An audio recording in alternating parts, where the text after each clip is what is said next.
area. So that's basically my introduction.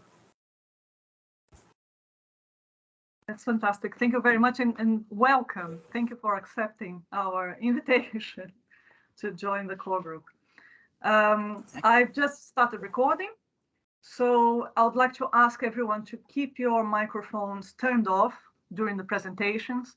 And then when we start discussion, please, you can turn your camera on if you've got good enough reception, and microphones on every time you're speaking. If you want to ask questions, please raise your hand.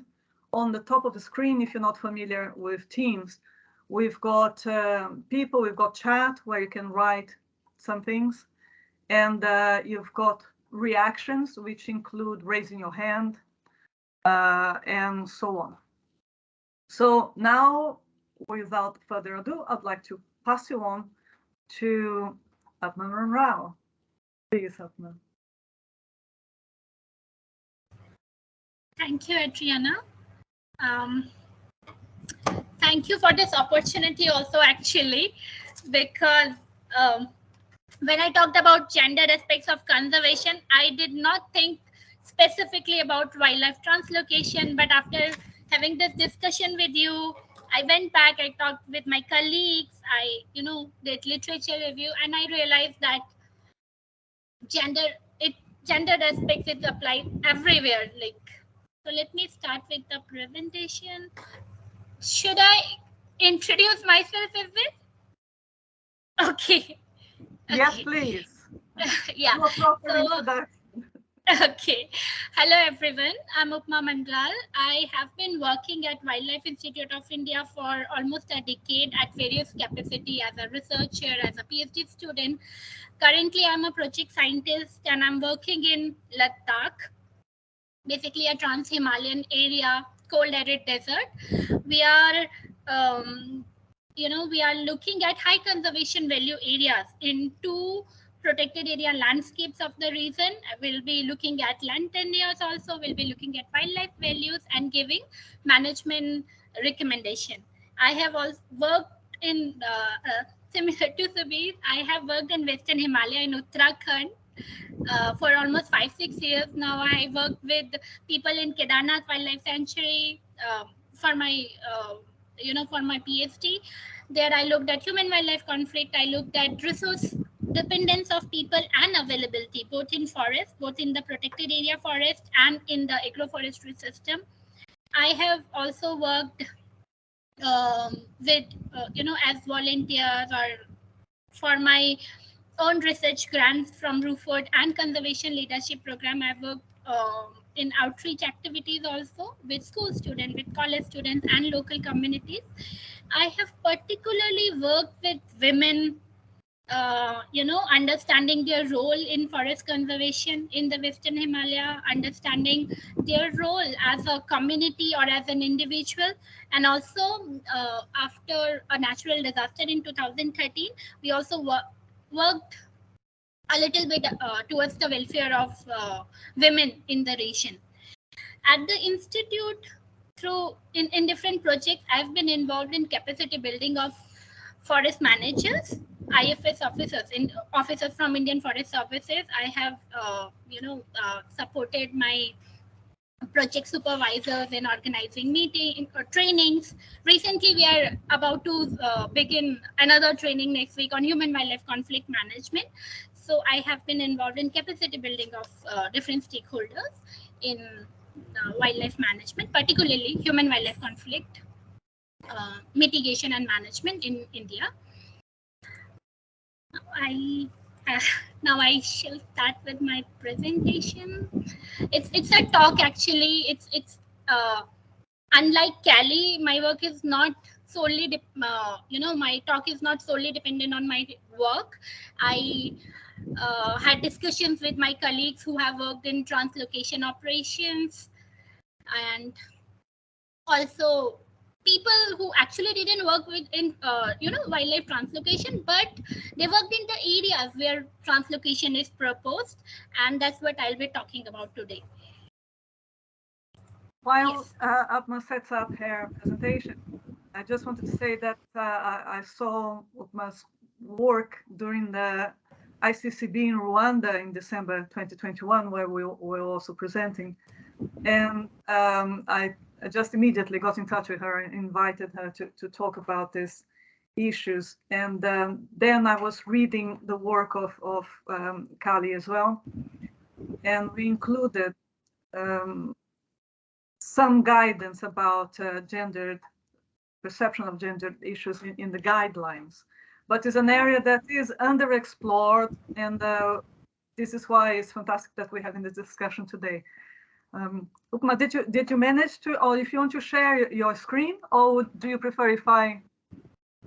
Yeah, I managed to solve that issue. Let me see if it works.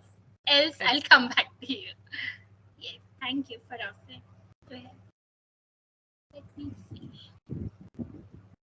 So Upma will do a brief presentation about her work, and then Kali will do the same about hers.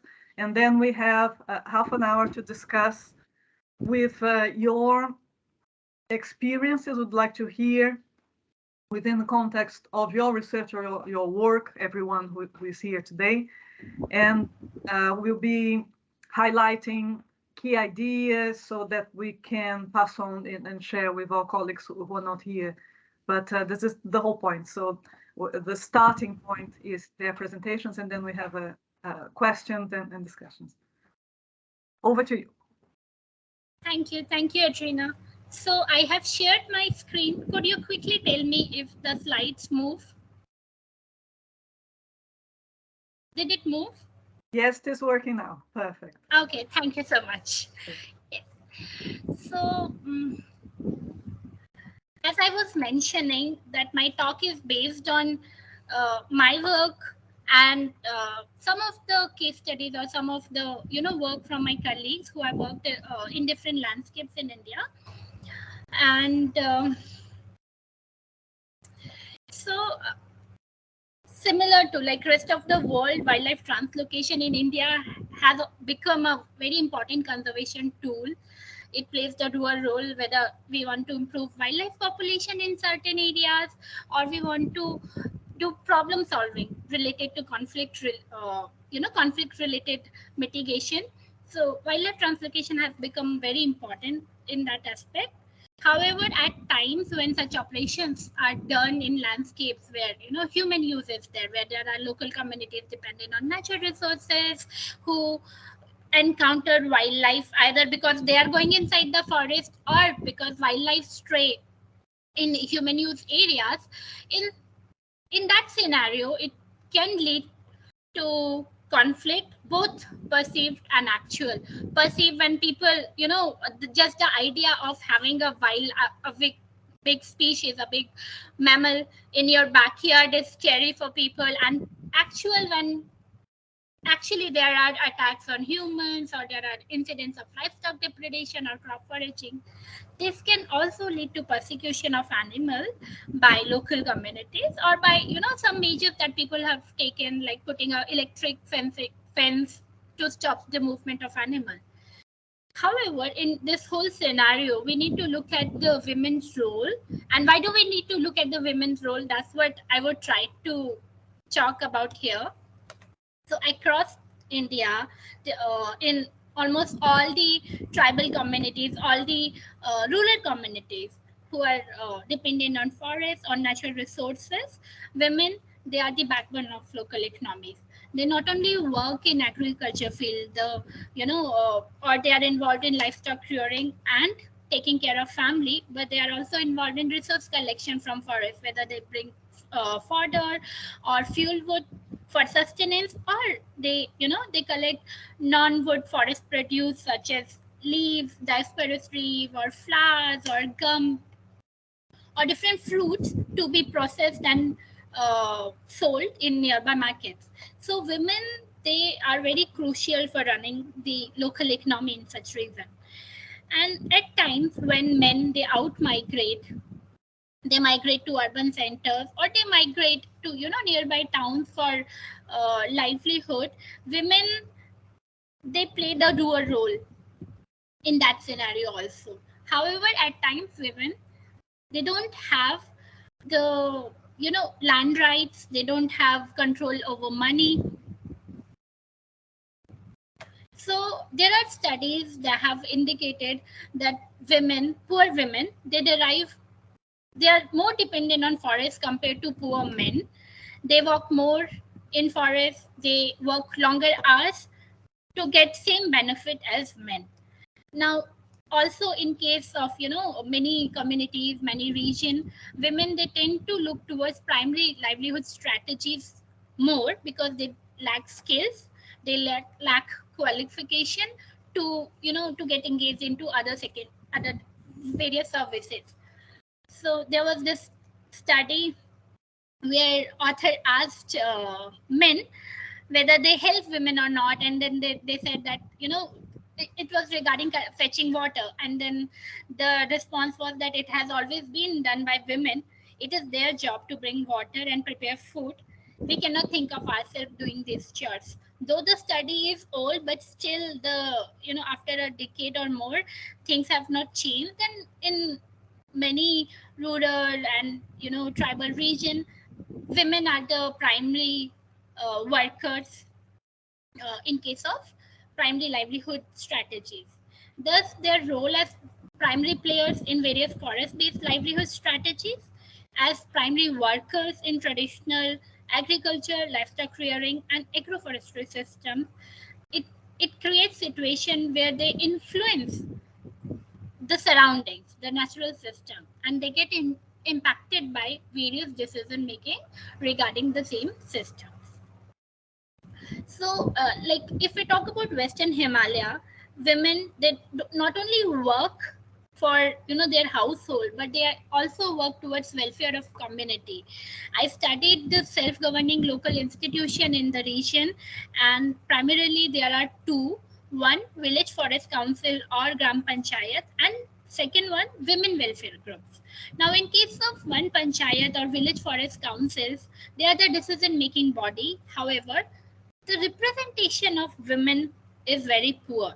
When it comes to leadership, women were almost absent from the leadership in such groups.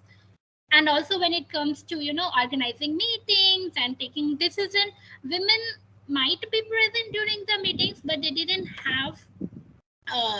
have authority to make decisions. Now, in case of village forest councils, they generally manage the forest and natural resource areas in the region, and in most of the cases, such forest systems, they are resource systems, they are closed during monsoon or during few months basically. So late summer they would close it, then whole monsoon, and just during winter they would open these resources for resource collection.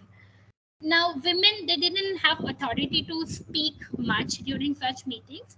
However, when it comes to taking action, such as maintaining village trails, so, clearing resource use trails of weed or of other bushes, or clearing forest streams, then women were the main players.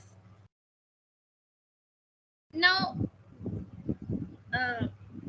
so various decisions that affect women were mostly taken by men. And also, as various self-help promoting agencies are coming into the picture, and many government agencies are there, NGOs are there, who are going and working towards biodiversity conservation, human wildlife conflict mitigation. In such scenario, the effectiveness of women, their role in forest conservation or biodiversity conservation is often questioned. When people live, near wildlife habitat, when they live inside or in the surroundings of a forest, then they get various benefits, like resources are there. However, then there is cost also associated with it. I did a quick search on one of the leading media platform, and these are few of the cases of human wildlife conflict. Majority of the incidents involved women. I've listed few here, and it was in last 1 year.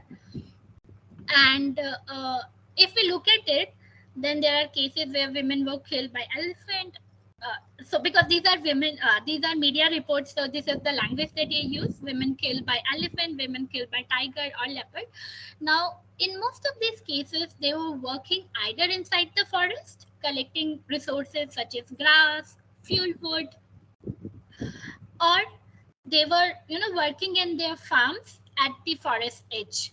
So because of their, this, because they work more in forest, or because they work more in agriculture fields, and mostly they work alone, the chances of women getting hurt or encountering an animal were higher. Not only physical injury or death, there are other costs associated with conflict, particularly for women. For example, in one study done in Rajaji Tiger Reserve, it's in Western Himalaya, when elephants damage pipes that supply water to village, particularly during summer months, women, they have to walk farther to get water till the till the pipes are restored. In case of Kedarnath, where I worked, I I observed, or the results suggested, that women headed households, or where men were not present at the time of human wildlife conflict incident, such households were less likely to apply for ex gratia. So they didn't go, and they find the procedure complicated. They were not confident enough in talking with authorities. So they were less likely to apply for ex gratia, and thus get compensated. Human wildlife conflict also has impact on the on the psychological well-being of people, particularly women, when they, when the widows. So they would talk about financial consequences of the widowhood, because at times they lack skills. They had been dependent on their husband throughout for earning. So either they had to go for very menial jobs, working as laborers somewhere, and then also because they are illiterate, again, they are not comfortable dealing with bureaucratic procedures. In and around Sundarbans, in one study, Chaudhary and his other authors, they described the plight of tiger widows compared to other widows and snakebite widows. Tiger widows, they had significantly higher stigma associated. The fear, the negative feelings, discrimination from community, their the family and the community, they would label them as unholy or evil women because of the stigma associated with death due to tiger. So why am I talking about human wildlife conflict? Because wildlife translocation, if not done with right if not done with informed consent, if you don't understand the landscape well, or if you don't understand the community, the dynamics of people's association with natural system, if it's done wrong, can lead to human wildlife conflict. There was this incident in 2014 in Karnataka, where a tiger was relocated, translocated to a different, a protected area, where earlier they were not. It was not part of the tiger territory, basically, and the tiger had killed a woman first in Chikmagalur area, and then after it was translocated, it killed another woman. Now, in that case, if you look at the community, how the dynamics of people living there, their livelihood dynamics, men, they mostly walk in groups. They leave early in the morning. Either they work in the fields which were located inside the forested area or in protected areas, or they walk together to go look for work in nearby towns. But in case of women, they perform household chores like fetching water from stream and bringing food to men working in forest, and they do this mostly alone. So unfortunately, at the end of the day, the tiger had to be killed because of two incidents. So another example is from Kuno Wildlife Sanctuary. There had been though this is a topic of, for another forum, perhaps whether for Asiatic lion or for African cheetah. However, when it comes to working with local communities, government officials, they primarily interacted with men, and women were hardly consulted in, the local tribes in that landscape, Saharias or Baga, or in the other protected areas of the state. So though there were exceptions when one of the forest officials would encourage women to participate, encourage people from all age groups and strata of community to come and talk about the issues. So one of the researchers, when he worked with these communities, he did a small survey and he asked their questions related to their perception towards wildlife, their attitude, and what are the requirements for their well-being. Then men, they would ask for for goods. For example, most of the men, they said, oh, it would be good to have a bicycle so that we can commute well. But when the same question was asked from women, they talked about clean water, they talked about better agriculture fields. Basically, they talked about welfare of family and the community.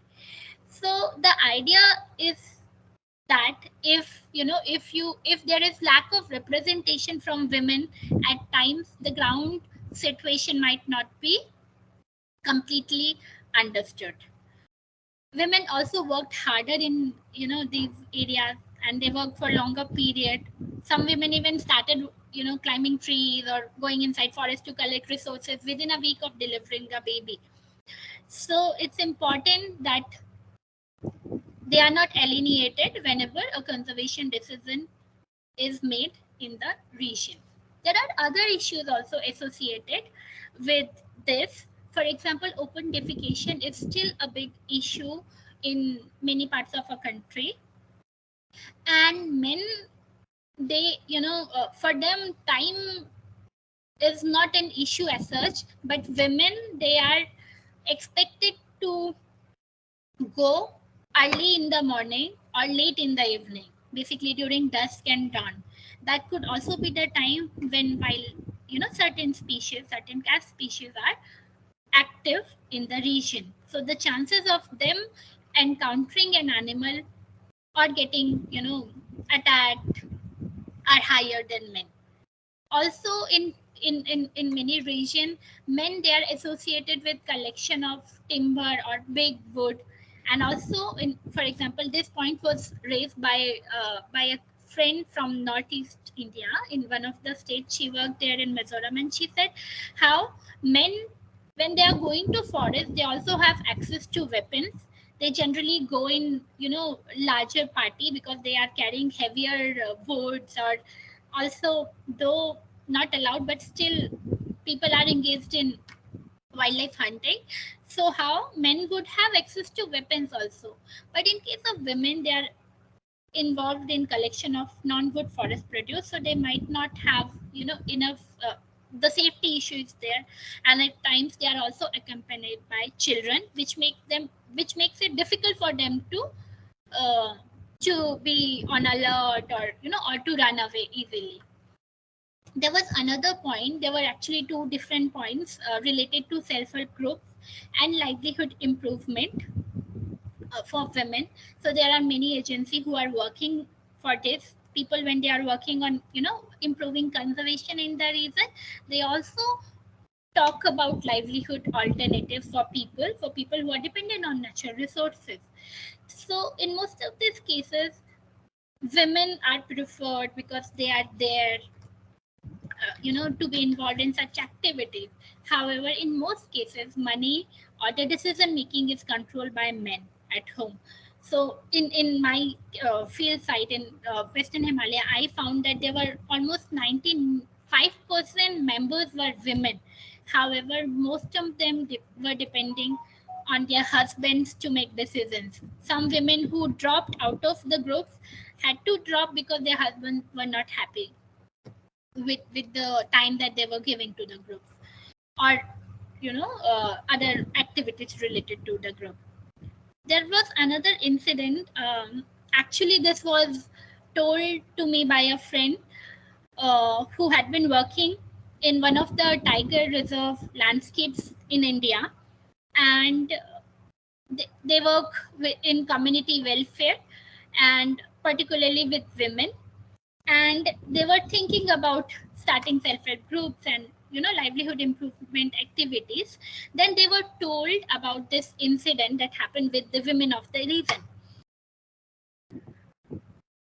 And I'm sharing this just to make a point that if we don't understand the nitty-gritty of the community dynamics, how things work between these two gender, the large genders in a community, how it could lead to a total disaster.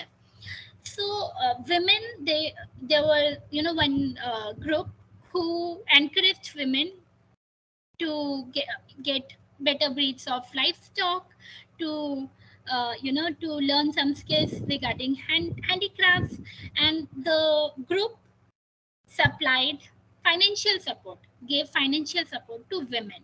Now they gave money to women, however the money was used by the husbands. They husbands or sons, they alcohol consumption is one of the biggest, is a big issue in such areas. So men, either they spend that money on alcohol or other things. So after a year, now women, they didn't earn anything, they didn't learn any skills, and when time came to return that money, they didn't have any source to return that money. So it was given to them more like a loan, and at the end of the day, they had to go to nearby towns or cities to earn money. And as they didn't have any skills, they ended up working as prostitutes. So basically, they had to sell their bodies to get that money and pay back the loan. Now, this incident was told to me, saying that it's still not out in media. People are still not talking about it much, but this was a very recent discovery. Like just 2 months back, I had this discussion and the person got to know. So this shows that how we need to understand the dynamics more. While talking to my colleagues, we also started talking about how things are changing when it comes to women workers or women official in the translocation operations. It's very important in countries like India, where perception towards women and the attitude towards women of communities change in different communities. So in some places, it's difficult for men to see them at an authority position, at a position where men have to take orders from women. However, this is changing, and while doing such rescue operations or translocation operations, when there are women in the group, some accommodation changes or some decisions have to be made for their welfare. I would end here. Thank you. Thank you very much, Upma. It's fascinating. Thank you very much. I'm going to ask people not to ask questions now, and we go straight onto Kali, and I'd like Kali to introduce herself and then share your screen, please. Good morning, everyone. My name is Callie Doubleday. My work is going to be talking today specifically from Consorte Tiger Reserve, and I'm excited for the questions afterwards. My presentation is going to be kind of an overview of the work that is specific to the gender issues that have come from there. And just a real life note, I have both of my kids home with me today, so I recorded my talk so that in case they start running in the doors behind me, that we can move through the talk so we can get to questions and things afterwards. So let me share screen. So while you set up, Kali, just to remind people, I might have sent conflicting information, I'm not sure, but we have discussion until 1:15 So we've got over, what, about 40 minutes? And we might stay another 15 if necessary, but the Kali's presentation will be about 15, and then we have another half an hour for discussion, okay? Perfect. Okay, I'm going to go ahead and play that. Let me know if it works. If it's not working, please let me know.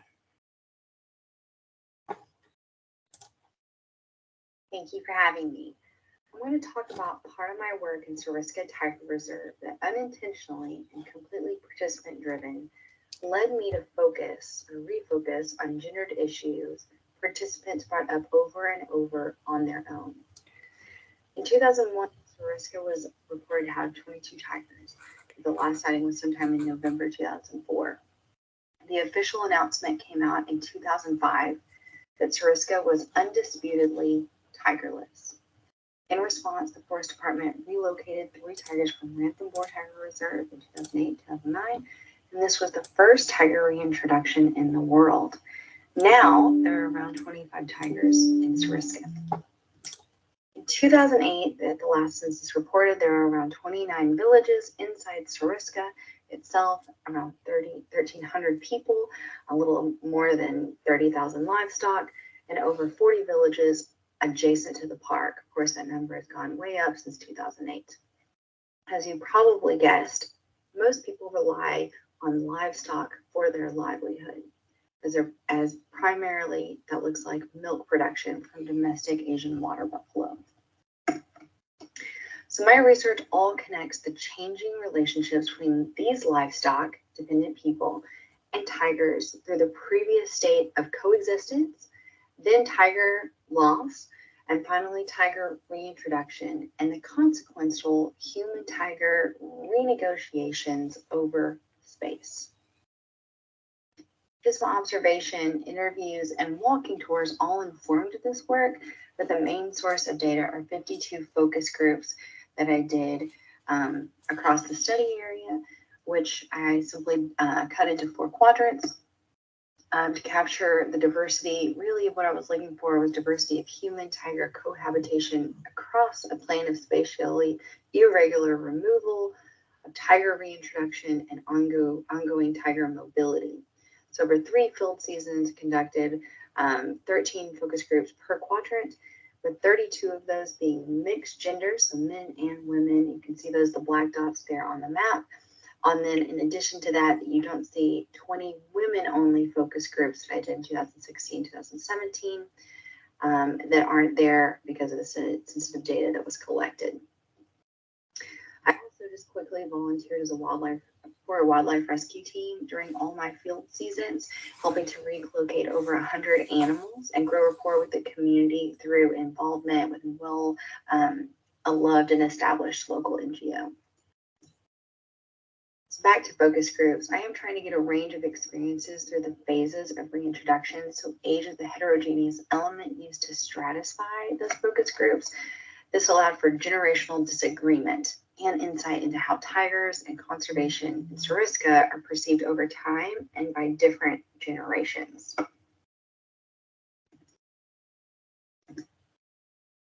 Why are we here today? So the human tiger landscape in Suriska is deeply gendered, as I found out, in a way that I didn't expect. When I started asking, who has seen a tiger in a focus group? A general question, and then said, those grazing cattle usually encounter tigers. Who are those? I asked. Women, the man said casually. The following August seminal work on gendered high hidden costs of human-wildlife conflict, this research continues to fill that knowledge gap by exposing 2 things: the hidden costs of human-wildlife interaction related to gender-based relationships within their families, and the hidden costs of gender-based divisions of labor within tiger landscapes. I want to tell you a story from the perspective of a young woman that encapsulates that hidden cost that women experience. At 24 years old, she'll be as a married woman living adjacent to Suriska. At 5 a.m., she and her mother-in-law and 2 sister-in-laws wake up to collect the fodder from Suriska Tiger Reserve. During the dry season, her fear grows as they venture deeper and deeper into the park to feed their 9 buffalo. She is terrified that a tiger will eat one of them in the forest, but she has no choice. It is a woman's responsibility to take care of the household by securing enough buffalo milk to sell. Shelby was visibly emotional when she was describing the last time that she saw a tiger. Everyone ran. Thankfully, the tiger did not kill any buffalo and it didn't follow them. But back home, the buffalo only had stored dry fodder to eat for the rest of the day, meaning they produced significantly less milk. The effect of poor or no fodder is immediate to these animals, and it dramatically drops their quantity and their quality of their milk production that day. So when the milkman came, he was very disappointed in the reduced amount and only gave them 30% of what they normally get for their daily milk sales. The next 2 days, women refused to go to the jungle, and the buffalo were fed again nutrient-poor, dried fodder, and the milk sales remained low. Later in the evening, the men came home from work, and Shelby's husband was relieved to hear that no one was harmed, but he was pretty upset about the milk sales. Shelby said he wasn't violent that day, but later, when he needed cash, he did not remember there was a tiger. He only thought, the women are to blame for this. Shelby told us that a beating followed days later for not meeting his expectations of being a good wife, taking good care of the household. And Suriska women's well-being is impacted by the fact that 1, milk sales are the primary means of fulfilling the family's daily needs, and women are responsible for it. 3, men's work is primarily part-time in cities, construction, or marketplace-based, and it's not primarily naturally resource gathering. And most importantly, their work is inconsistent, while milk sales are stable cash income. Because the gender division of labor is enforced by a patriarchal society with caste-based marriage markets, women can experience high rates of physical and emotional abuse for not meeting expectations of consistent milk sales. This is all playing out under the influence of Suriska's management and conservation activities that are designed to protect tigers by restricting resource collection and grazing, making it harder for women to meet those expected income goals.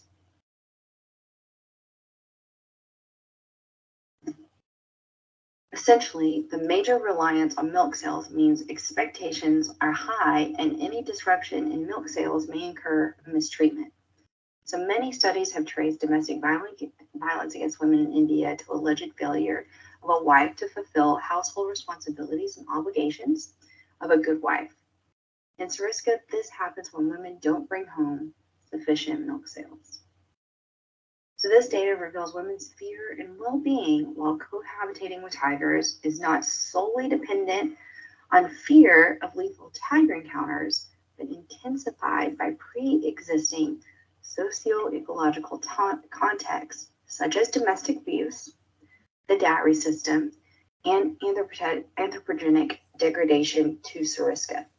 Tiger reintroduction alone does not create risk, but several concurring factors produce the hidden cost of women's risk of familial violence. Women perceive tigers to be a disproportionately weighty factor in their experience of abuse. That's the part, that it's perceived to be the tigers disproportionately a weighty factor in their experience of abuse. Those perceived links influence attitudes, which have cascading adverse effects on long-term tiger conservation. So time to talk to connect all of this to the dowry. The dowry is not a one-time payment, especially in rural areas, but increasingly demands are made long after the marriage, with the wife's treatment depending on the extent of her parents meeting those demands later on. For example, if we do not give up as per the post-marriage request, then they torture the girl. They will torture her? Yes, this kind of thing is happening daily. When we ask about prevention of torture, Women regularly brought up tigers into the conversation organically. They did it with many topics. And again, this was always participant driven, especially at the beginning, even though we were going into it to see if we would hear these things more often. But talking about prevention of torture, domestic abuse, women are naturally bringing tigers up on their own. For instance, when we asked, how do you prevent this type of torture? A mother said, having girls means buffalo are more important. If they are to be eaten, then how will we pay subsequent dowry payments? I have 4 daughters. We cannot do labor jobs as women, so we tie the buffalo at home and go to the jungle for grass. If a tiger attacks on us or a buffalo, she's going to be tortured. Women describe family members as having added abusive responses to dowry stresses, or their daughters or themselves suffering anxiety and stress as a result of those dowry environmental situations.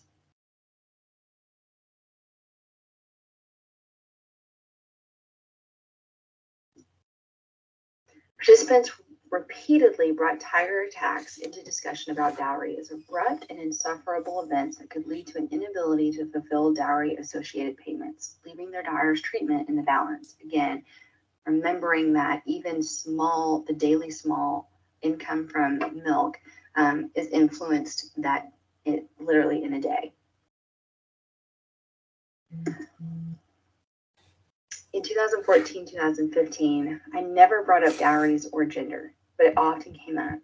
For example, I was talking to 3 brothers, and immediately they brought up their daughters when we asked them about if they had received any compensation for tiger predation. The youngest brother said, without compensation, we can't afford to marry our daughters. Later on, the middle brother added, to marry a girl, the father has to spend more than his limits and capacity. Without compensation and with daughters, you've got to be bankrupt. This makes sense when you know that the average value of a buffalo reported at that time is about $1,100, and that only 8 of the 20 women-only focus groups saw compensation as a viable option. So with compensation not seen as viable, and women identifying tiger presence as initiating a chain of consequences that results in various types of abuse, tigers and reintroduction are seen as unfair. Tigers are blamed for that unfairness, ignoring the social cultural practices that share in creating those risks. So recognizing the ever-present pressure of dowry in relationship to tiger presence help expose the presumptions of unfairness that are so common in large carnivore conservation. And that helps us to understand to a greater degree what causes intolerance. Which brings me to my last point. While intolerance is a critical area of research and a priority for carnivore conservation, the drivers of gendered perceptions towards wildlife remain a foundational concern for human wildlife studies. In all 52 of my focus groups, I asked if there were any benefits of tiger reintroduction and if there were any benefits to perceived to the extirpation of tigers. The reoccurring responses to those questions, are there benefits to reintroduction or the extirpation or the loss of tigers, dramatically showed how different men and women see those situations. So for women, they only described or agreed to benefits of reintroduction a handful of times, though they identified a long list of risks. This is in direct contrast to the large number of benefits that men associated with tiger reintroduction. So the benefits that men saw, only 5 of them the women would participate in debating. So number 1, men saw that tigers as protectors of natural resources, benefits to livestock, tigers protecting crops from ungulates and protecting cattle and villages from theft. And last, but the most contentious, men saw employment as a benefit of reintroduction. Overall, men agree that tigers mean a lot of benefits. Men are aware of many more, are aware of, more importantly, they believe in tigers as a benefit for the forest and their communities. As men do not spend as much time in Suriska, it is possible that men simply do not see these ecosystem services and the financial benefits of tigers more clearly, or that they do see it. Women, on the other hand, rightly describe their own risk and the risk to their cattle. Because of these differing perceptions and other factors, the benefits of tiger reintroduction are challenging to quantify and predict. At the core, the difference is that men see tigers as job creators, while women see them as job inhibitors, diminishing their livelihood options. Rural women are unlikely to engage in job opportunities that tigers enhance at the same rate as local men. So the benefits to losing tigers do not make reintroduction justifiable in their eyes. The 5 times women did mention employment, it came with a caveat each time. Tourism jobs may benefit their families, but they do not benefit women's daily lives. So for instance, 3 women told us, it's not an opinion, jobs for men are as guides will not touch us women. Agreed. We will continue to work inside Suriska no matter if there are tourism jobs. It is good for the whole family for men to work in Suriska, but it does not stop the need for us, women, to manage all the household. For this, we have to go into the forest for firewood and fodder for the cattle. The men will go in safari vehicles, and we will go ourselves on foot to Suriska. The majority of women do not consider employment to be a benefit of reintroduction that's worthy of mention.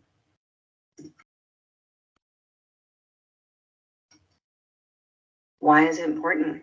Research shows us perceived risk and benefits are significant predictors of individuals' tolerance of large carnivores and for individuals' endorsement of conservation policies, like abiding by resource collection laws, critical for women since they are the one doing that resource collection primarily in this case. So many rewilding scholars argue local support is required prior to carnivore reintroduction programs. While local support may be hard to secure, this research indicates that the willingness to such programs to support less programs is likely highly gendered and something that isn't part of a standard evaluation of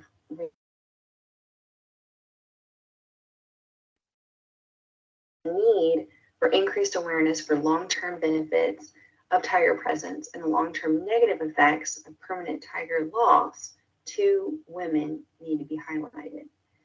This taking into consideration the highly gendered risk of tiger exposure seen in Suriska, this suggests the measures to reduce likelihood of human-tiger encounters should specifically consider benefits to women's livelihoods and cultural responsibilities as a result of gendered forms of risk. So to diversify livelihood options is critical and to reduce women's likelihood of tiger encounter. Women's well-being must be considered as a significant facet of long-term conservation. These findings I've run through pretty quickly here represent participant-driven concerns that when knit together provide a more holistic picture of rewilding human-tiger relationships. As you can find all this information and more through these 5 publications here, and I'm happy to send this to anyone who would like to have it. Thank you so much.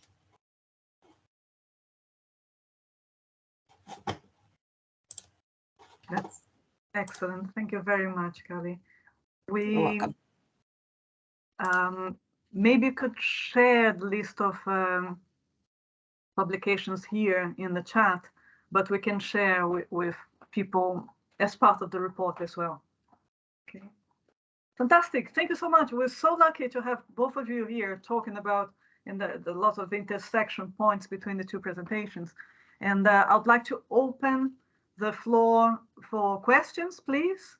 We have half an hour. I'd like to hear from people working with carnivores in different contexts, how you see the gendered situation, how you see if it is familiar to your work as well, and any specific questions about the presentations too. I wanted to think, while you're thinking, I'm going to take my position as organizing and chair here to ask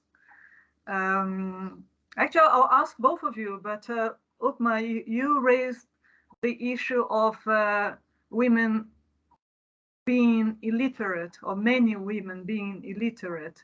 And I imagine this would probably impact on their position in decision making. Can you elaborate on that, please? I think you are mute, please. Microphone. So, there are two aspects to women being illiterate or lacking skills. One is that then they are not able to, and they are not able to engage in livelihood strategies which require some education, some skills. So they'll have to depend on natural resources more, because it's just physical strength that you need and go and collect. That is one aspect. Second, also, then for them, when it comes to dealing with authorities, or then they might not be very confident as well. I'll just, for example, in case of Uttarakhand, and since the age of girls getting married is 18, now they have to, like in Uttarakhand, they have to send their daughters to school. I mean, if they are not doing anything, they can't, marry them off. So they'll send them to school, and then generally they, complete their schooling by 17 or 18, and then it takes time to find a groom or a match. Then they'll send their daughters for undergrad study also. By within first or second year, they find a match, and then they are married off. So they don't even complete their education. Once I was asking a girl that, okay, they were, I went to forest with this group of girls, mostly late teenagers, like 18, 17. They were about to complete their schools, and I asked them, so what are your plans? What do you want to do after this? And then one of the girls told me that, what is the benefit of studying more, because we won't be able to work. At the end of the day, we'll be going to forest only, taking care of kids or taking care of elderly, while boys, they'll go out and earn. So there is no point studying. So now the current generation, and perhaps in a decade or two, they are going to schools, they are educated, but still the aspiration to work is not there. But if we talk about the majority of population, where women are in their 30s or 40s or 50s, they didn't have that privilege of going to school. So that's how they are not well aware. They don't get the exposure. Also, we also did a small study on climate change perception in the region. And men, because they go to market also, they can read newspapers, sometimes they would see things on mobile also, so they are more aware of climate change. So even if they don't feel it's happening, they would still talk about it, because that's what they have been hearing. But in case of women, they don't have that exposure, so they their perception might be different than men also. So education, being able to basically being able to read, or many other things, or learning new skills, everything affect how they perceive things, whether wildlife, whether surroundings, or how do they get benefited from various schemes. uh, I mean, I think everybody boils down to education when it comes to when it comes to social development and wildlife conservation. There are, like in case of Uttarakhand, every alternate year, when it comes to village head, it should be a woman. So in every village, it should be a woman, every alternate term, basically, every alternate tenure. However, I saw so many women village head who would sit during the meetings, and the decision making is done by their husbands, their sons, their father-in-laws. So basically, there is this concept of village head husband, or in Hindi we call it pradhan pati. So basically, village head husband, village head son. So despite government giving them that authority, to lead, giving them the leadership positions, it's the men who are actually driving the decision making there. Kelly, did you find similar stories there, or would you like to add anything too? I think that's going to be a similar story across most of India for sure. You know, my biggest takeaway that I hope that for this group is I had in no way, shape, or form intentions of a quote gendered study or studies. At no point, you know, like the quotes that I was talking about with those three brothers. I was just asking the typical, you know, human wildlife conflict scholar questions. How's compensation? What's that process? Is it really arduous? And they start talking about daughters, and they start talking about dowry, and they start talking and tigers, you know, and at no point was that ever the study was designed, the third iteration was designed to bring those questions out, hoping that they would come up. But at no point did I ever have specific questions on it. All of the work comes from them saying, this is an important thing, and just pausing and listening, and then asking follow-up questions. But it did take a lot of work, like you're saying, to get women to talk. You know, we had to put in huge strategies to even have permission to talk just to women. So when it was mixed gender focus groups, it was primarily dominated by male voices. Every once in a while, when women did speak in those groups, it was really more of a very sharp comment, like, you know, we're having a conversation, one of the older women will shout something out, you know, that she disagrees, but that was very rare. And so it took a lot of work trying to get women to participate in those, and then on the flip side, to get the permission from elders and from the men in those groups to allow us to have really candid conversations just with women. So naturally we would say, can we go in the kitchen? And so we would be able to gather around in the kitchen, and I had several male field assistants, and so their job was to ask for walking tours while we were able to talk. That was the only way we could really truly get women alone, was asking if the men could show us the other part of the team, you know, things that were happening out in the fields and et cetera on their property. So, you know, that's, yes, of course, that part is really difficult. Not only do women have a more difficult or are just not included in those decision-making processes, but even on our part of just listeners trying to understand the deep issues, the work is really designing, you know, a way to be able to have access to those women and hear their stories in a way that is safe. Thank you very much. We've got a question from Carlos. I'm going to ask people to introduce themselves quickly as well. Carlos, please.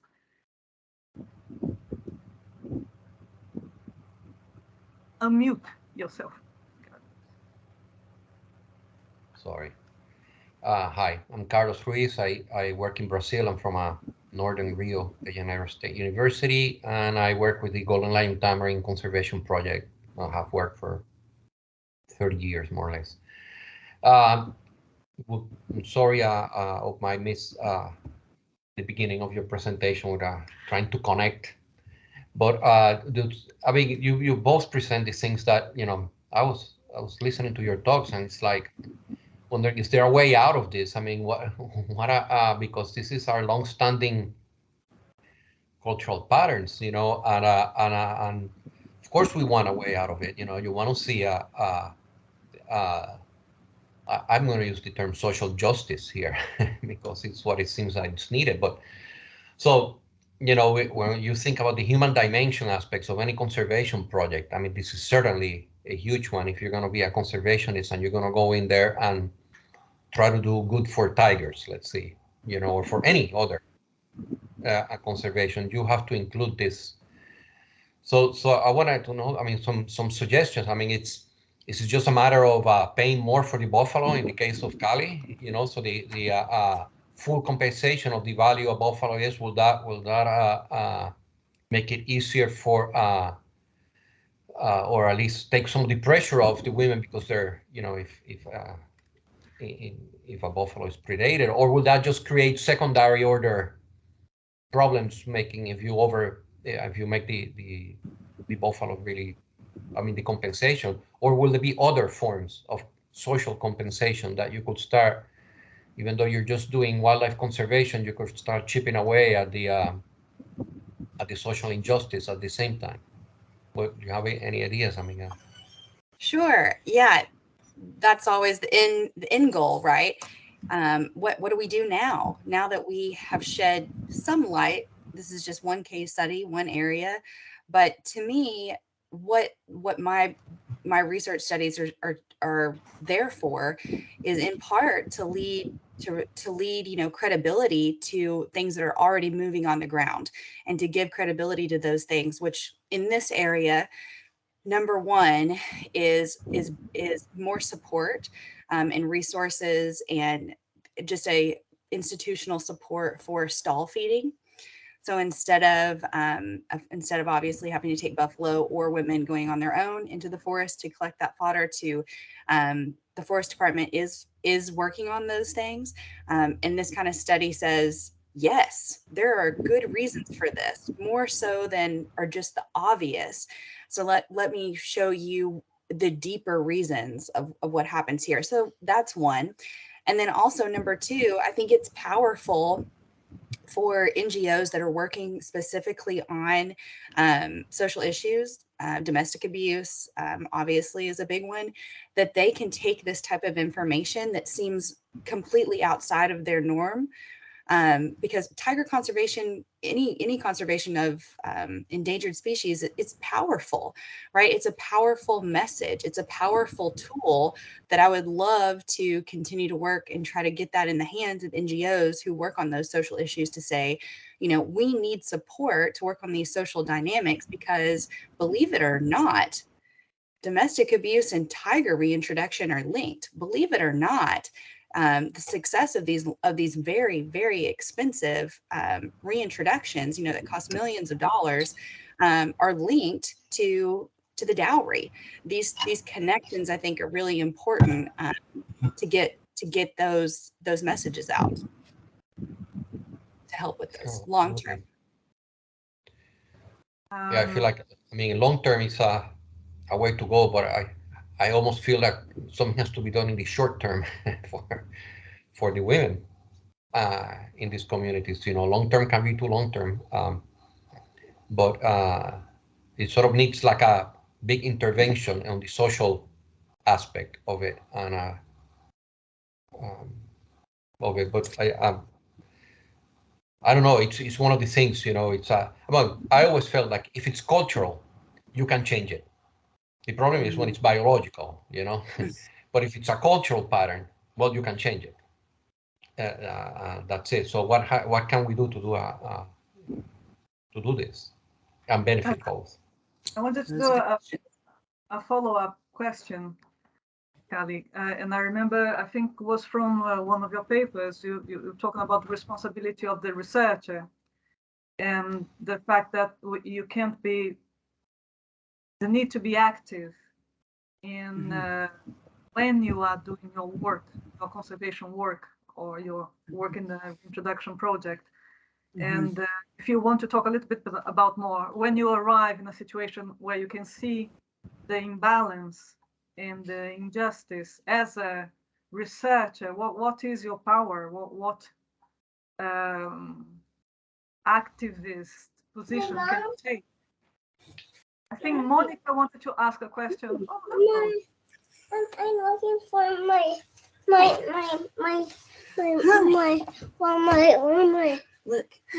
Look, can you say hi to everybody? Hi to everyone. Okay. My dog monster truck. Oh, I know where that is. Yeah. Papa has it outside. Can you go look? Sleepy. Can you go look? Thank you. If you have kids, if you just tell them to go away, then it'll drag on forever. So you have to just engage for a minute. I'm so sorry. What was that question? So Just yeah, quickly. our responsibility as Yes. with a conservation or introduction project to arrive in this kind of situation, then what do you do? It's It's a follow-up from what Carlos was saying, but it's connected to what you've written.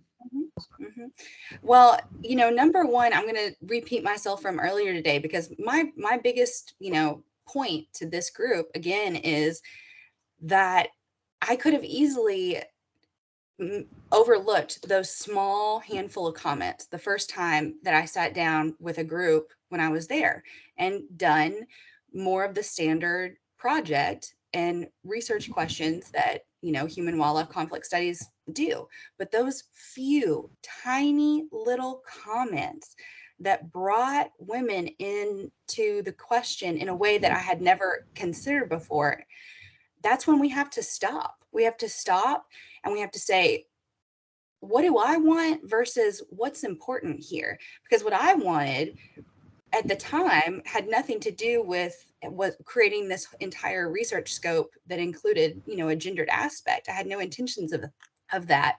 And to be able to tell ourselves that we have to pause, even though we've put years or months into designing a project, when your participants willingly or unwillingly, knowingly or unknowingly start to tell you about injustices, it's time to pause and see if there's some redesign that needs to take place that can uncover those things, because it's not easy. It's not easy at all to do that. And we get so ingrained in what our questions are and our project and our scope and what we need to do. But I think especially for human dimensions, the whole goal is often to throw that out and to say, my real priority isn't what I want to know. The priority is what they need to tell us for those who are in power to help make change. Thanks, Kelly. I don't know if Upma wants to add anything to it. And then I've got a comment from Monica before going to you, Shad. Is that okay? Yeah, I quickly wanted to add this one thing, what I have seen while working in the field of wildlife conservation or management, that, the integrated works are still lacking.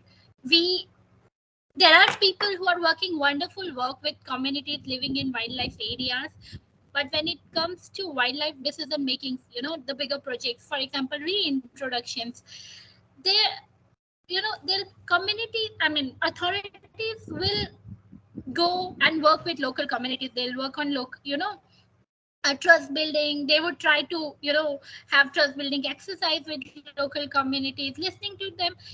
However, when it comes to involving experts, perhaps a person from, natural sciences or wildlife sciences might not be an expert on social sciences as well, looking at all the dynamics of within a society. That part is still lacking in many of the projects or in our country. That's what I have seen.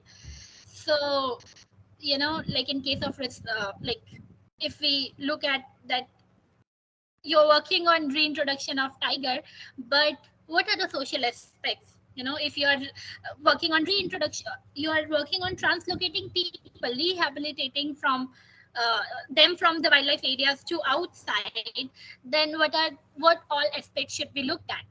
So I think those integration from different aspects is still lacking, not always, but at least at some of the projects or landscapes. Absolutely. Thanks, Upma. Monica's, she couldn't, I think there's a problem with her microphone, so she wrote down. I might have it now. Is that working? Oh, thanks. I was going to say it working? relates to what Upma was saying. Please go ahead. Yeah. And introduce yourself a little bit as well. Sorry, and thanks. I didn't want to take over the chat, but I just wanted to reply to Carlos after that comment. I want to just also say, Upma and Callie, these were great presentations, and Adriana, thanks for organizing this. Introduction. I've been working on these issues for over 20 years. The work I did in the early 2000s at HWIWG was some work that Upma mentioned and Callie also mentioned. So I've been thinking about these issues for a really long time. And I guess I just wanted to chime in to underscore some of the really important things that I heard everyone saying, but especially this one point on telling the stories and having them documented. And this was after I did my work on gendered aspects of human wildlife conflict and direct and indirect costs. I did a project on gender mainstreaming, and I wrote a couple papers on working. I did a study of conservation, community-based conservation NGOs, community-based wildlife conservation projects in the NGO sector in India to try to understand how wildlife professionals are understanding these issues. And one of the really important things that I took away from that was this question about data and authority in the literature and evidence-based science, and the fact that, as you mentioned at the beginning, Adriana, this is a really what was the word you used? Underexplored area. And like, I felt as a grad student in the late 1990s, that's how I felt too. And it sometimes feels like it hasn't changed very much. But I do think that it's important to recognize that the amazing work that is being presented here today is evidence that these issues are important. They're not going away. They're changing. We understand them better than we did 20 years ago. But if that stuff is not part of the conversation, and conservation as a community, I'll put myself in that community, if we're committed to evidence-based intervention, then this piece of it has to be visible, I guess. So I think it's super important that these conversations are happening and that these works are being circulated, and that people are thinking critically too about what are those next steps. And as I mentioned in the chat, I think that a lot of this is rooted in centuries old psychologies and institutions and practices that have been reproduced at the household level, but are also reproduced institutionally. And I think Upma's final slide, which we didn't really talk about much, but I think is really important to remember here, changing the face of conservation, changing the face of who is seen as having value outside of their labor as a fodder collector or a baby maker, or as dowry, vessel. That's hard work. It's sometimes outside of the work of conservationists, I think, but definitely needs to be part of the conversation, along with land rights and questions about livelihood capacity, the context in which all of this is happening. Sorry, I didn't mean to go on for so long, but just wanted to add that to the conversation. No, thank you very much. Absolutely. Does Upma Kali want to respond to Monica? And then we go to Sean. The time is going too fast. We have too much to talk about. Yep, shall we go to Sean then? Okay. Okay. Just yourself as well, please. I'd just like to say that I'm gonna bang the drum for deep ethnographic research, because I think that's fundamental in any conservation project, and I'm a big believer in it. I'm a member of the core group of the Conservation, Translocation, Human Wildlife Interactions group. I'm also the founder and director of a conservation project in Morocco, which bases its conservation strategy on ethnographic data rather than ecological data. And I'm also the vice chair of the Primate Specialist Group section for human primate interactions. So I'm very much into the human dimension. What I would ask, and I'm not sure if it's a question you can probably answer, but Kali, would you think, if those deep ethnographic data had been uncovered, your data had been kind of brought to light before the reintroduction of these inequalities? I mean, it's what I'm trying to get at here was, do you think that what happened after the tigers were introduced, all these ramifications for women, which were exacerbated by existing social inequalities, do you think that could have been predicted? Predicted? Possibly. I mean, that would be the goal probably for this work in other places, is where tiger reintroduction is going to happen in other places that have similar socio-environmental situations where women are forest dependent, et cetera, all the things that we talked about, that yes, it could say, wait a minute, do you have plans in place to make these possible outcomes, to ameliorate those? One of the things that I didn't talk about, but with reintroduction particularly, so again, when I'm talking through generations, the oldest women in my focus groups would say, you know, we used to live with tigers, and this was our output, this was our life. Then we had this wonderful break where we didn't have tigers, and our milk output went up, right? They were less fearful. Of course, there are leopards in this landscape. That's a whole different conversation, but not nearly the same fear factor as tigers. So, you know, then our milk production is going up, and our sales are better. So I had this long period where my sales were better, and then tigers came back, and now it's way down.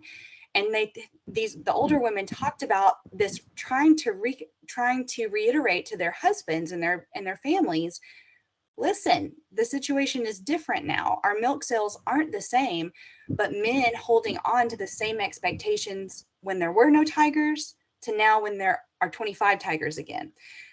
And so that it's almost kind of the shifting baseline, but instead of ecology, we're talking about milk sales. So the shifting baseline has moved again to where men, that baseline is higher of what they're expecting that income to be.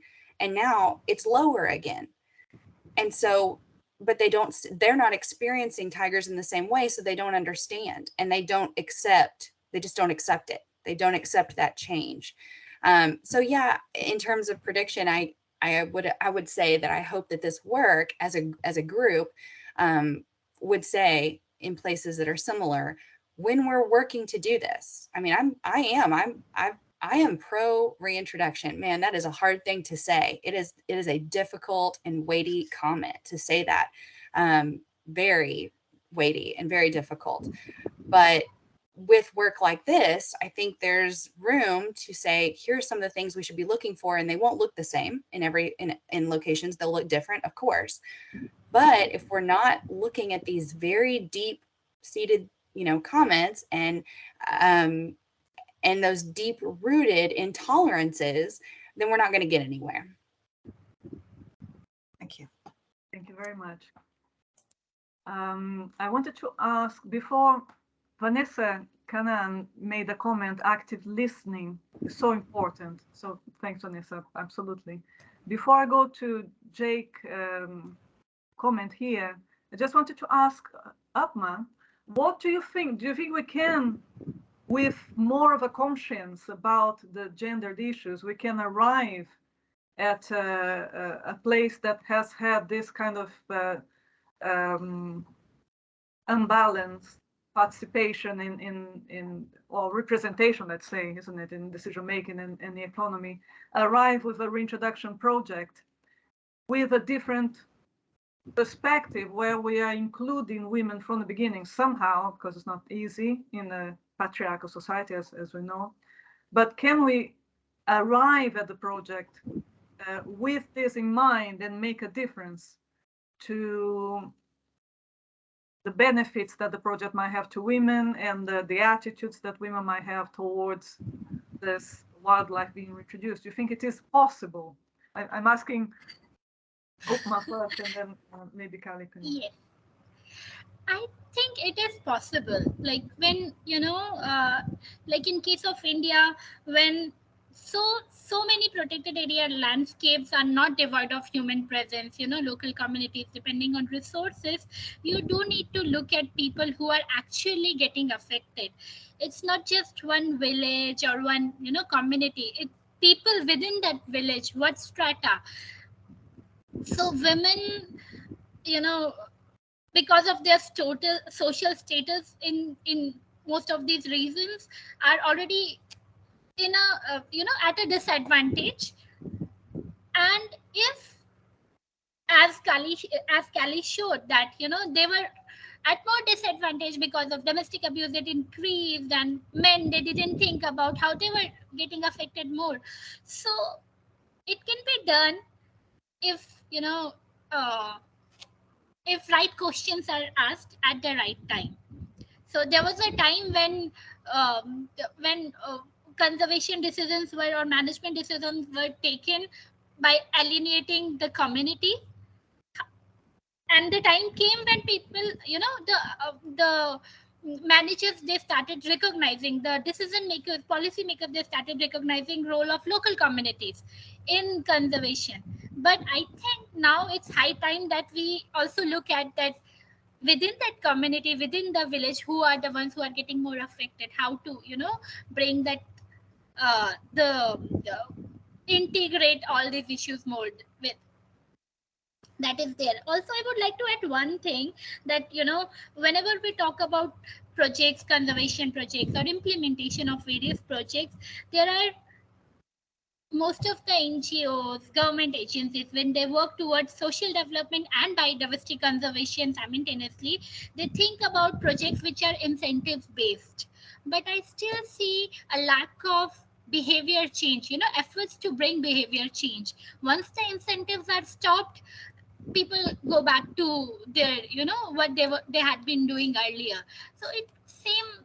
So when they, you are, if you say you are working with women, you are giving them alternatives, you are listening to their problems, and you're giving them alternatives. But once those incentives stop, they won't understand why they should change. So I think we need to work on behavior change aspect of conservation as well while running such projects. I hope I answered to your question. Yes, there's no definite answer to any. Exactly.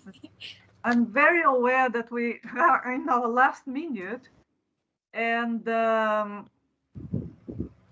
I've got someone arriving now. Mina arriving now. God, Jake, would you like to tell us about your points that you made here quickly, and then I'm going to ask Upma and Kali to give us a final overview of what we had here today, if they want to share their emails for any further questions, and then we're going to work on putting a report together to share. But I'm completely aware that we didn't exhaust the subject at all. Please, Jake. Well, I think quickly as well, please. Yeah, no, my name is Jake Zarens. I work for the RSPB, and I'm a species recovery officer. But prior to working for the RSPB, I spent 15 years in the humanitarian and development world. And actually, my point, I pretty much summed it up in the comment. But during my time in that world, I became very frustrated with the lack of environmental expertise. And we had generic practitioners trying to deliver environmentally themed programs with no expertise in doing so, because they thought it was easy, because it wasn't what they were a specialist in. And I think environmental practitioners can very easily take the same route, that they're focused on their objective of a reintroduction or saving a particular species, and assume that getting these societal changes to be something that's relatively straightforward, or the causational issues behind a problem can be resolved by a simple intervention of providing a particular skill set or whatever it might be. So I think my point, as it says in my comment, is actually if there was a means to get development agencies, practitioners to work more systematically with environmental and conservation practitioners and vice versa, then that merging of skill sets reduces the requirement for everyone to become experts in things that they're really not having that foundational background in. And although it's fascinating to uncover all of these things as you delve into it, ultimately all those skills already exist, and it's better to draw on that than reinvent the wheel. Thank you. Absolutely, thank you. We've got a few hands up now. I don't know what to do. If people who are comfortable staying a little longer, maybe we can have quickly Julie. We've got Subir's got his hand up as well, and then go to closing by Upma and Kali, please. Hi, I'll just try and be quick here. So I'm at the University of Johannesburg, and my early master's was focused on conservation, But then gradually that moved away, and I'm now more focused on people. I work with the Bushmen in the Northern Cape, and that was just sort of a consequence of what I found when I was doing my initial sort of conservation research. And what I just wanted to say is that, yeah, in agreement with your last speaker, I think people really underestimate how difficult and how long term, the time it takes to change behaviour and to influence cultural norms. So after I did my PhD, I worked for an NGO in the Kalahari with the Bushmen. And what I found was that the NGO were not really receptive to research. So that's the first point, is getting NGOs to engage with the research. They were just kind of going on their own, their own path. They weren't really very interested in participatory action research or any of this. And they were essentially a conservation project. Whereas and they were trying to promote tourism as well. But the issues I kept coming across were there was a lot of social issues, mainly alcohol abuse, health issues. People were dying of TB, HIV. The government weren't engaged. But and education was really, kids weren't going to school. The NGO wanted the local community to take over the running of the local office instead of me. But the reality was I had been brought in because people couldn't actually do the finances. But the NGO, when I asked them to take on some social initiatives around education and health, they thought about it. And then they come back to me and said, actually, we're not really interested. That's not what we do. And it was around that point that I decided I could no longer work with the NGO, because although it's all very well to promote conservation, unless you're really engaging with the research and people, it's actually not really going to work. So for me, that was actually a really disappointing experience, and something I didn't really expect coming from my academic background. But so that was all I really wanted to say is, I think it's really about getting the funders on board, getting NGOs on board, and realising the holistic nature and also the long-term nature of these issues. And I'll leave it there. I'll ask Subir to ask your question, and then I'll ask for Upma and Kali may comment on questions as well. Subir, my suggestion, or rather observations, questions are directed to Upma, where she said most she talked about incentive-based schemes for women and other people. I run a small project on my estates, and we have our private forests, and we have a salary-based system where I've employed women from destitute families. They are working on a sustainable agriculture and community forestry project. And we also see a behavioral change. They now understand how they are reaping the benefits of conservation action by gaining a livelihood. So it works better, I feel, than an incentive-based where you are probably providing a health scheme or something. They have now economic power in their own personal lives, which they probably didn't have before when they were working maybe fodder collection or fuel road extraction from a forest. So it's just one of my programs which I'm doing, which I thought I would let you all know about. Fantastic, thank you very much. And closing remarks, please. Just before that, thank you very much, everyone. I hope we can continue this type of conversations within your practice, within your groups, and get back to us. And if we will be sharing the information and can take this forward. I'm really pleased we managed to have this conversation. It's been centuries of a very different type of conservation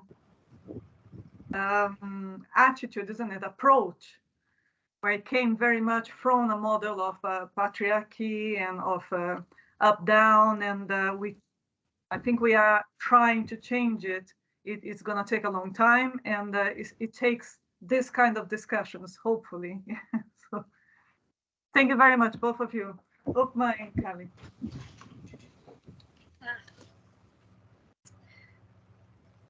Yes. Thank you, Adrina, actually, for giving this opportunity as well, because it has improved my understanding also. And, I'm also looking at so many aspects of gender, though first it was only about Western Himalaya and my work. But, as I started thinking, I started talking to people, I realized that so many aspects are there when it comes to conservation and, women. I would like to conclude by saying that, that everyone has a role to play, whether it's scientific or research community. We are the ones who, mainly that generate data, like Callie did. And she mentioned that her work could help NGOs or, institution working towards social development in the region. So everyone has a role to play. Similarly, funding agencies, like, one of the listeners here, they mentioned that how NGOs, they should do some research, but at times it also depends on what kind of funding they are getting. And, so there should be provision of funding where it's for, definitely there are now many agencies which give funds to do research and work with community. So definitely they also, so everyone has to play their role in a right way and at the right time. Steps taken after the damage has been done are of no use. So I feel when it comes to working with women, it's important that we need to understand that when we go with a perception, we go with certain, notions, then the we need to understand what women have to say there. Like long back, I had read this story where one journalist went and wrote about a village, and the person wrote, oh, that person wrote about animals there. The person wrote about trees and kind of type of houses were there. Everything, the life in that village. That person missed women because so one I long back I think I had read this story. So then one women journalist decided to go back and check that how come there are no women, how come he didn't mention women in the story. So so it's high time that we realize that we might have to make extra efforts to listen to them. So that is what I want to say. Thank you so much, everyone, and Upma and Adriana. Thank you so much for this great conversation. I'll just close by, again, just thank you for this, because it's like Monica said, she's been personally working on this for 20 years, but we're all still saying that it's just, there's still so much work to do, and it's not prevalent when we're talking about reintroductions. It's not a part of the conversation up front. And, we are all at some point having that light bulb go off. We've all been there where that wasn't our intention, and it came to our attention, and we decided to pause and to follow those stories and to listen. And so I'm just thankful that there's a group that gave us the chance to talk about that today. And I'm happy to continue that conversation with anybody who would like to.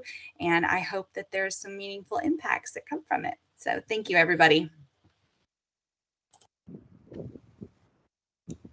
Thank you very much. Carlos has just suggested another round on this topic, so it might happen. And I think we might have Upma working with reintroduction only in the future. I don't know, maybe. Hey, if you allow me to say, since we started this group, more and more of these things coming up, and the whole thing about the starting from the issue of social responsibility of conservation biologists, like we demanded of businesses to be socially responsible, we should demand it of ourselves too. I mean, because the old excuse was, I'm not going to deal with that because it's not my area, it's not within my realm. I'm the wildlife biologist. That's somebody else. It just doesn't fly anymore. I mean, I've learned a lot since we started this human dimension group, and today was another example. So we should do more. Excellent. So we'll have the recording available, and I'll share the link with people. We'll probably be sitting in our website and report soon. And I think it's time to say goodbye and let everyone rest and go back to their daily lives, going to bed in some places, isn't it? And getting up and feeding the children and all that. Thank you very much, everyone, and I hope to see you soon again.